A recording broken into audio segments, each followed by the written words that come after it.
नमस्कार, स्वागत है आपका। मैं हूं स्वाति और आप देख रहे हैं लोकतंत्र। सरकार को चलाने के लिए अफसरों की जरूरत होती है। नीतियों को जमीनी सत्र पर लागू करने के लिए प्रशासनिक अधिकारियों पर भरोसा करना बहुत जरूरी होता है। लेकिन जब सरकार का अपने ही अफसरों पर से भरोसा उठ जाए तो कामकाज कैसे होगा? कुछ ऐसी ही हालत उत्तर प्रदेश में इस वक्त दिखाई दे रही है। सीएम अखिलेश ने साफ तौर पर कह दिया है कि उन्हें अपने अफसरों पर भरोसा नहीं है। लेकिन ये भी सबको मालूम है कि मुख्यमंत्री चहेते अफसरों को एक्सटेंशन पर एक्सटेंशन देते रहे हैं। अपने करीबियों को वो हर हाल पर सत्ता के करीब और महत्वपूर्ण सरकारी पदों पर आसीन रखने में विश्वास रखते हैं। वो दागी अफसरों पर भी दांव लगाते रहे हैं। आईएएस राजीव कुमार हालिया उदाहरण है। दागी होने के बावजूद उन्हें मुख्य सचिव नियुक्ति के पद पर बैठाया गया था। कोर्ट की फटकार के बाद उन्हें हटा दिया गया। अब सवाल ये है कि क्या ऐसे तमाम दागी और चहेते अफसरों के सहारे यूपी की सरकार चलेगी? और अगर हालात ऐसे हैं तो सीएम अफसरों पर भरोसा क्यों नहीं कर रहे हैं? इस बात को हम आज समझेंगे अपनी इस बहस में।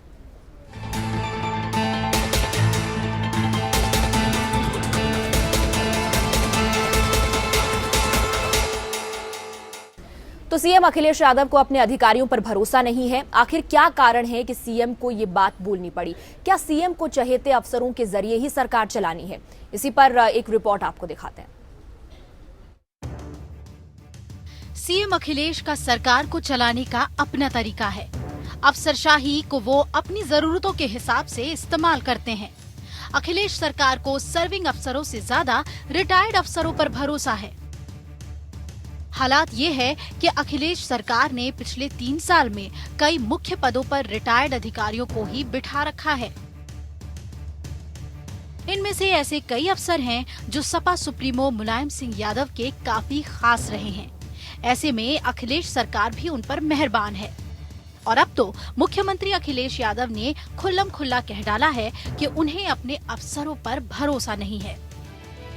अगर बात सरकार के कामों को प्रदेश की जनता तक पहुंचाने की है तो हम अधिकारियों पर भरोसा नहीं कर सकते। हमें खुद ही उपलब्धियों को जन जन तक पहुंचाना होगा। चहेते अफसरों की संख्या 1 या 2 नहीं बल्कि कम से कम 10 है। इन्हें रिटायरमेंट के बावजूद सर्विस एक्सटेंशन दिया गया। रिटायर्ड अफसर सीएम ऑफिस से लेकर कई विभागों में विराजमान हैं और सीएम के वादों को पूरा करने का मोर्चा संभाले हुए हैं। यूपी के पूर्व डीजीपी एके जैन को 2 साल का एक्सटेंशन दे दिया गया था। सीएम के सचिव के रूप में शंभू यादव और सीएम के विशेष कार्याधिकारी जगदेव सिंह रिटायर हो चुके थे, लेकिन उन्हें सेवा विस्तार दिया गया। AP Mishra MD power corporation का 2 साल का कार्यकाल बढ़ाया गया है। इसके लिए नियम तक बदले गए हैं। मार्च में मुख्य सचिव आलोक रंजन रिटायर हो रहे हैं। उन्हें भी एक्सटेंशन देने की तैयारी है। दागी अफसर भी सीएम के खास रहे हैं। हालिया घटना में आईएएस राजीव कुमार को सीबीआई अदालत ने 3 साल की सजा सुनाई थी।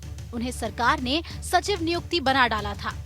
बाद में अदालत की फटकार के बाद उन्हें पद से हटाया गया। यादव सिंह का मामला किसी से छुपा नहीं है। यादव सिंह को बचाने के लिए सरकार ने एड़ी चोटी का जोर लगा दिया था। ये तो हालात हैं। ऐसे में अगर सीएम अखिलेश कहते हैं कि उन्हें अपने अफसरों पर भरोसा नहीं है तो सवाल जरूर उठ खड़े होते हैं कि क्या सीएम चंद चहेते और दागी अफसरों के जरिए ही सरकार चलाना चाहते हैं? Bureau report, APN.